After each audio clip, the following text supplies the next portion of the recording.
Hi, I'm Joni Patry, and welcome to my YouTube channel. Well, today I want to give you a glimpse into the future because what I'm talking about now is the distant future, because everything seems to be leading up to this. And I've noticed so many people on the internet, YouTube, all over, they keep talking about the years of 2030 to 2031.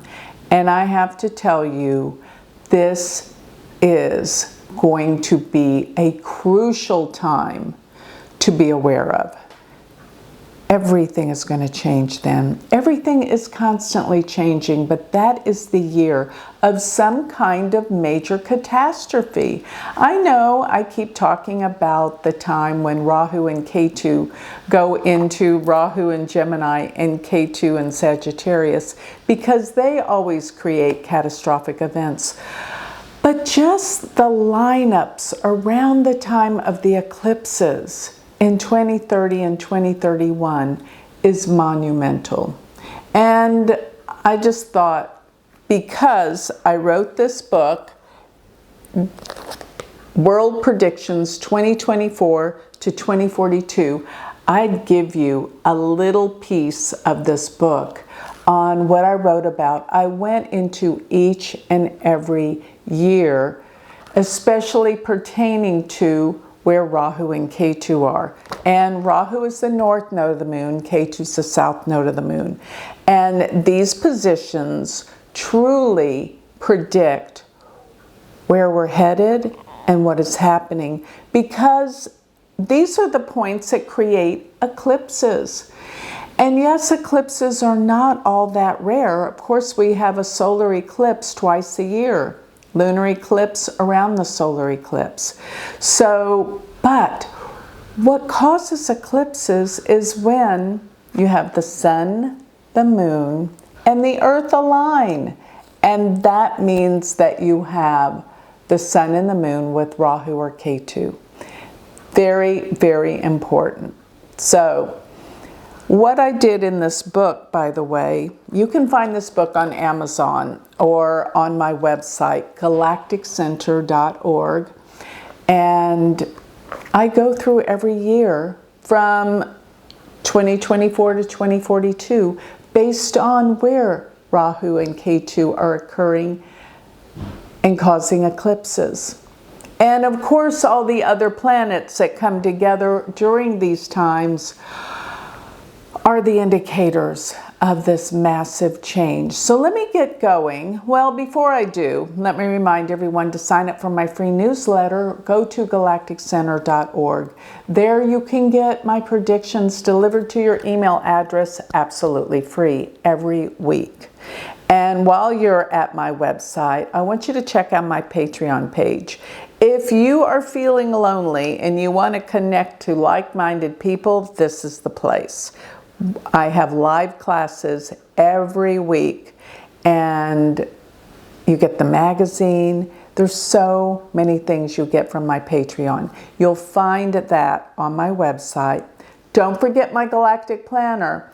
If you want to know what's going on in your personal chart, get predictions delivered into your phone, into your calendar for your personal chart, you have to check this out. I wrote all of the transcriptions here.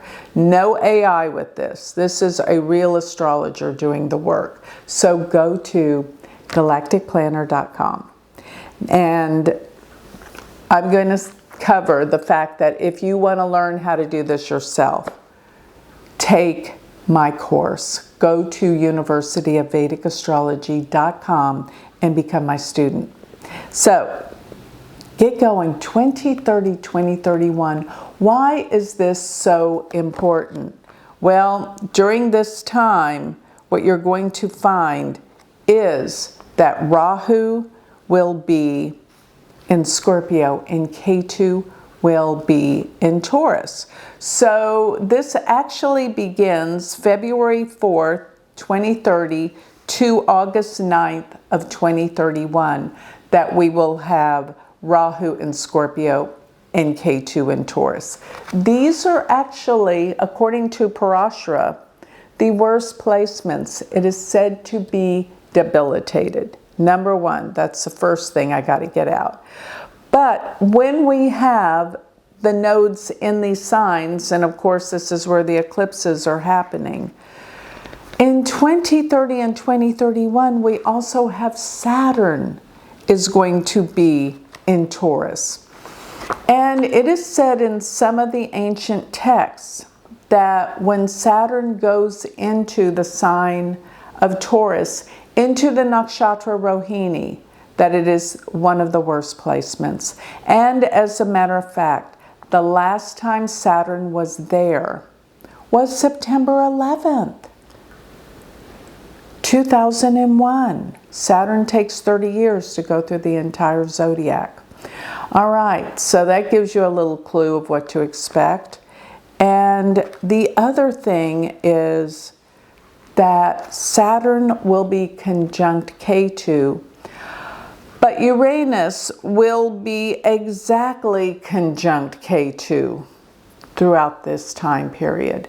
Uranus is sudden, unexpected changes, and it hits with a shock. Uranus is shocking. Now, another thing that's going on by November of 2030 is Jupiter will also be in Scorpio. So what we're looking at is a Saturn-Jupiter opposition tied up with Rahu and Ketu and Uranus.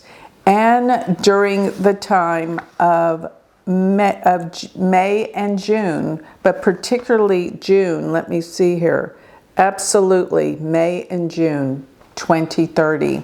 But June 1st, we have a solar eclipse. And with that, we have, let's see, Saturn will be conjunct Mars in Taurus. This is heavy. Mars is a trigger. So looking at Mars coming into the sign of Taurus, this will be May and June of 2030. Look out. This is the time. Something big is going to strike. And also looking at this, I'm looking at around this time, during this time, Ketu will be around 22 degrees of Taurus, while Uranus sits at 23 degrees of Taurus. Why am I accentuating that? Because the last time Uranus was 23 degrees of Taurus, there was the nuclear bombing of Hiroshima. That degree marking is so powerful because a couple of other times Jupiter being at that degree mark. Now, Jupiter takes 12 signs to go through, 12 years to go through a sign. And not every time has it caused something catastrophic. But when Jupiter was at 23 degrees, there was the bombing of Pearl Harbor, as well as the Tiananmen Square massacre. Of course, these were different years. And I think the Tiananmen Square massacre was around 88, 89, and Pearl Harbor was 1945. So you will see Jupiter was 23 degrees during those events. And Uranus takes 84 years to go through the entire zodiac. So the last time that it was 23 degrees of Taurus was during the bombing of Hiroshima. Okay, so there are so many things happening on this time period. It is remarkable. And so what do I really think could be happening? Well, first of all, with Saturn being in Taurus and Jupiter being in Scorpio, these are the signs of finances and money. And let me just say, there is going to be a major crisis financially in the world. It will be devastating. There will be a major depression, yes. Another thing, it's probably because of some major horrendous events.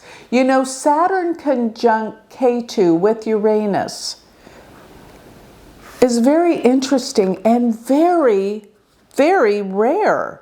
As a matter of fact, with all of these things going on in the Jupiter-Saturn opposition, the very last time that I surmised that this happened was 263 AD. What happened?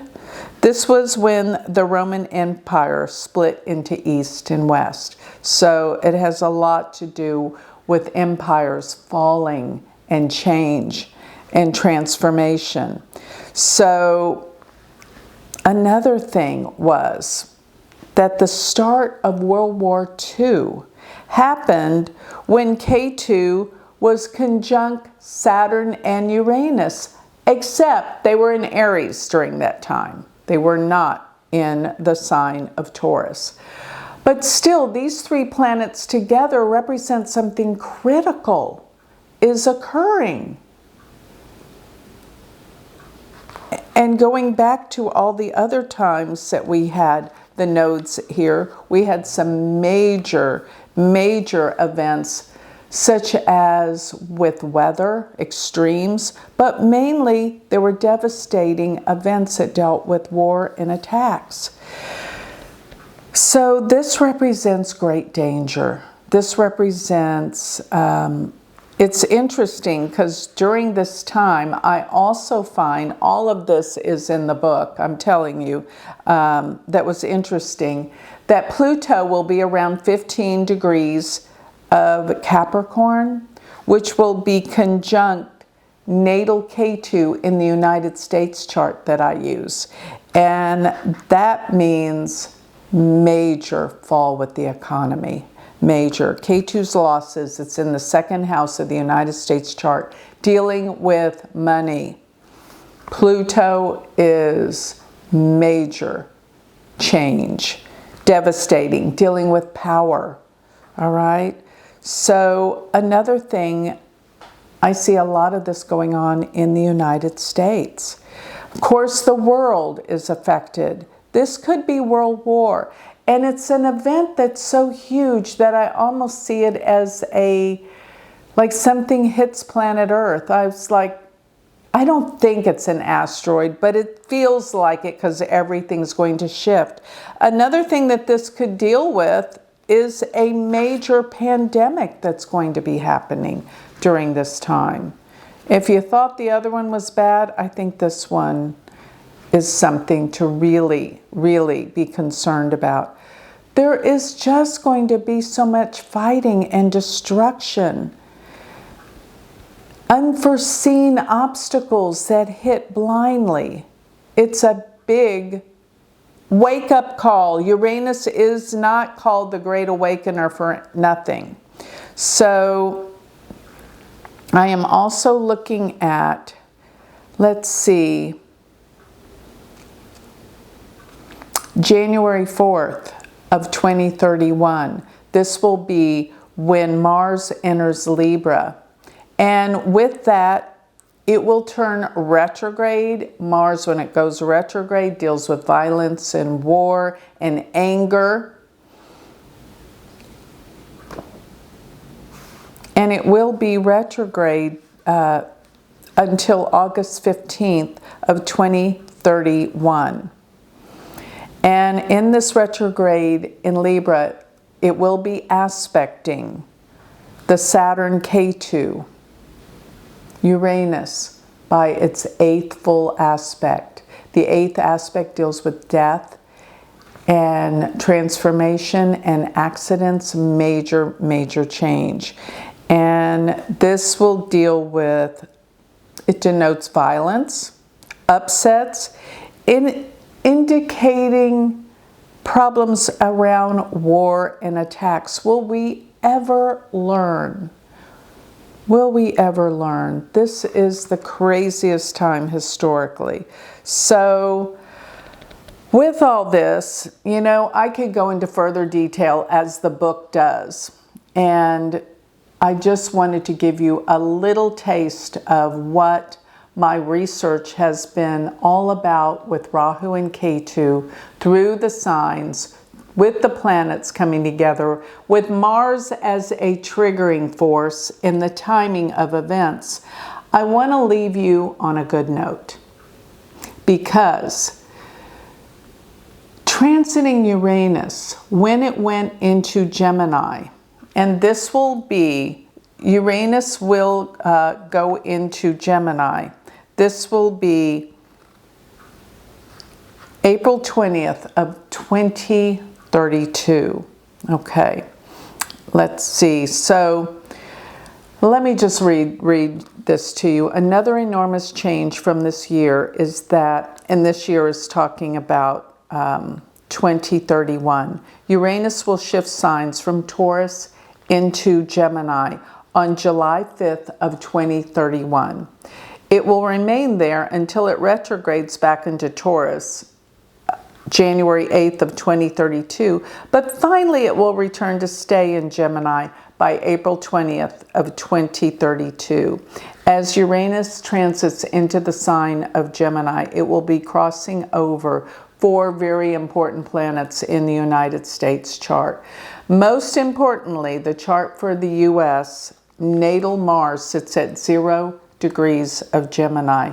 Every time Uranus transits a sign, it will conjunct Mars, which represents the unforeseen, the unexpected, and sudden violence. It appears the world is at odds and constantly at war. This looks like an ongoing World War III. But on a good note, transiting Uranus was in Gemini from 1948 to 1955, which was a time of healing from the ravages of World War II. So hopefully this indicates healing from the effects of this year. Wow. So this is the astrology. This is where the planets are going to be. You take that with a grain of salt, but past historically, it has produced the effects that I am referring to for this time period. So with that, I think I'll close. I just wanted you to see how the planets are moving and what we can expect in the future, because this book is What is Our Future? And so many people keep asking me about predictions in this book. I thought I might give you some out of this book so we can get a better feel of where we're headed. So with that, I think I'll close. Remember, if you would like to become my student, study with me, you can join my university. Go to universityofvedicastrology.com. Thank you.